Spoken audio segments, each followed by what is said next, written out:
اور فلاح پانے والے ہر ناپسندیدہ بات سے دور رہتے ہیں۔ مسلمان کو اپنی زندگی اللہ کے بتائے ہوئے طریقے پر گزارنی چاہیے۔ حضور صلی اللہ علیہ وآلہ وسلم ہمیشہ دعا کرتے تھے کہ اللہ میرے نفس کو مضبوط اور پاک رکھنا، اور جو لوگ اپنی شرمگاہوں کی حفاظت کرنے والے ہیں ان کے لیے جنت کا وعدہ ہے، یعنی زنا سے دور رہیں۔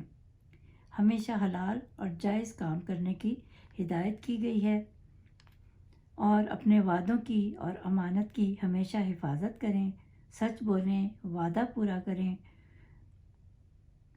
امانت دار کو کہا گیا ہے کہ وہ ہمیشہ برے کام سے اپنے ہاتھوں کو روکے، اور نماز کی حفاظت کرنے والے یعنی وقت پر خشوع و خضوع سے عبادت کرنے والے کے لیے بھی جنت کا وعدہ ہے۔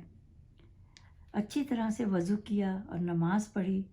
ہر شخص کے دو مقام ہیں، ایک جنت، دوسرے جہنم، اس لیے ہمیشہ اللہ سے جنت کی دعا مانگنی چاہیے۔ اور کہا کہ جنت کے 100 درجے ہیں۔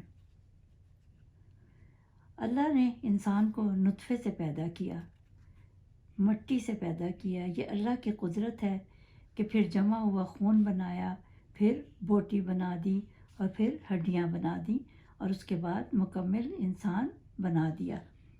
انسان کی تخلیق قدرت کی بہت بڑی دلیل ہے۔ اور اس کے بعد موت کا ذکر ہے کہ جب عمر پوری ہو جائے گی تو موت تو ضرور آنی ہے۔ اللہ تعالیٰ نے 7 آسمان بنائے ہیں۔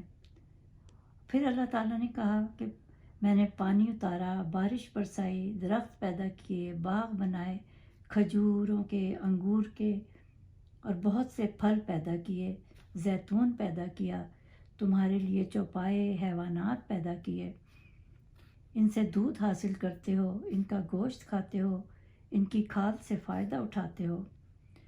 اور اس سورہ میں حضرت نوح علیہ السلام کا ذکر ہے کہ ان کو ایک قوم کی طرف بھیجا گیا تو انہوں نے قوم کو اسلام کی طرف بلایا۔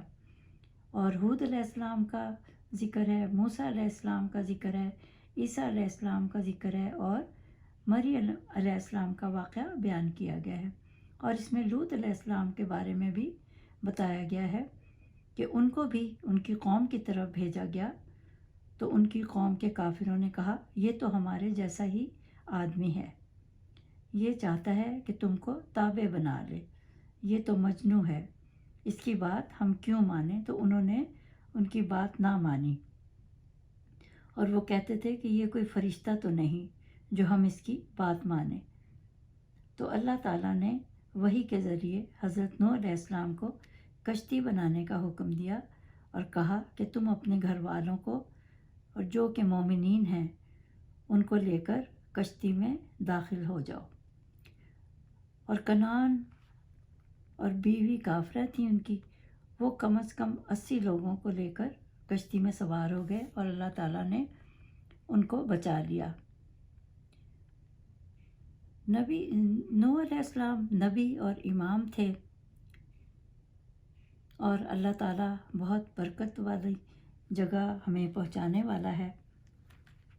پھر اللہ تعالیٰ نے ان کو محفوظ جگہ پر اتار دیا، اور پیچھے ان کی قوم جو تھی وہ غرق ہو گئی، کیونکہ بے شک اللہ تعالیٰ ضرور آزماتا ہے۔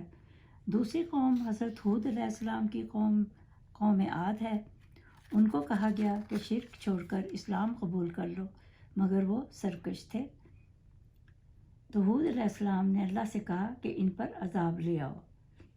کافر بہت بے عقل ہیں، پتھروں کو پوجتے ہیں، ان کو خدا مانتے ہیں، اور ان کو مرنے کے بعد زندہ ہونے پر کوئی یقین نہیں ہے۔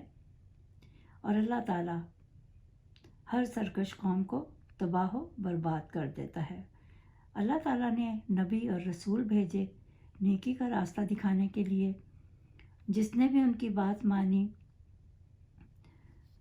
وہ فائدے میں رہ گئے، اور جنہوں نے بات نہ مانی اللہ تعالیٰ نے ان کو ہلاک کر دیا۔ اور کہا کہ قیامت کے روز کسی کو کسی کا ہوش نہ ہوگا جب سور پھونکا جائے گا۔ اور کہا گیا ہے کہ جہنم میں بد نصیب ہی جائے گا جو اللہ کی نافرمانی کرے گا۔ شرک نہ کریں، اور کفار اس وقت اللہ تعالیٰ سے معافی مانگیں گے کہ اے اللہ، اب ہم کو ایسا کوئی کام نہ کریں گے، بس اب ہمیں معاف فرما دے اور ہمیں دوزخ سے نکال دے۔ تو دوزخ کے داروغہ حضرت مالک سے التجا کریں گے کافر، مگر حضرت مالک ان کو کوئی جواب نہ دیں گے۔ اللہ کہے گا کہ میں نے تم کو نیک راہ دکھانے کے لیے نبی بھیجے، تم ان کا مذاق اڑاتے تھے، ان پر ہنستے تھے، آج میں نے ان سب کا بدلہ دے دیا۔ وہ سب جنت کے مزے لے رہے ہیں جن کی تم نے بات نہ مانی، ان کو جھٹلایا۔ کافروں کو اپنی دنیا کی مدت یاد نہ رہے گی، اسی لیے کہا گیا ہے کہ اللہ کی عبادت سے کبھی غافل مت ہوں، اس کو ایک مانیں، کسی کو اس کا شریک نہ بنائیں، کیونکہ سب کو اپنا اپنا حساب دینا ہے۔ اللہ ہی عرش کا مالک ہے، بہت بلندی والا ہے، بادشاہ ہے، عزت والا ہے، اور بے شک کافر فلاح نہ پائیں گے۔ اور اللہ سے ہمیشہ بخشش کی دعا مانگتے رہیں، اور زیادہ سے زیادہ استغفار کرنے کا حکم دیا گیا ہے، اور کہا ہے کہ ایمان والے کامیاب ہوں گے۔ اور ہمیشہ یہ دعا مانگیں کہ یا اللہ، تو میرا رب ہے، تو نے مجھے پیدا کیا، میں تیری نعمتوں کا شکر ادا کرتا ہوں۔ انسان کو دو چیزوں کا بہت ڈر ہے، موت کا اور فقر کا، اسی لیے کہا ہے کہ صرف ایک اللہ کی عبادت کریں اور اس کے کہے ہوئے اقوال پر عمل کریں۔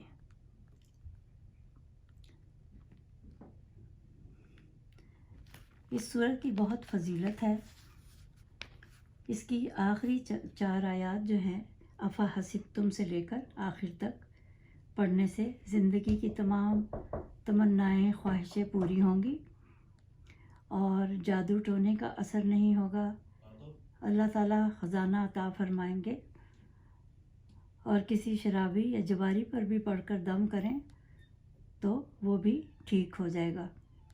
اور اولاد کو نیک بنانے کے لیے بھی، بدکاری سے بچانے کے لیے اس نماز کا پڑھنا بہت ضروری ہے۔ اس سورت کے پڑھنے سے، نماز میں پڑھیں یا ویسے ہی پڑھیں، تو خاتمہ بالایمان ہوگا۔ اور کہا گیا ہے کہ 41 دن تک اگر چلہ پورا کریں، اللہ تعالیٰ حج کی سعادت نصیب فرمائیں گے۔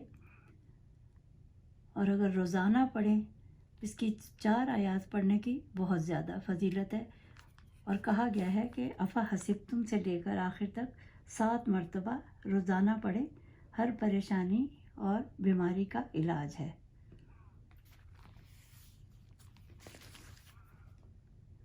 امید ہے آپ کو میری یہ صورت پسند آئی ہوگی۔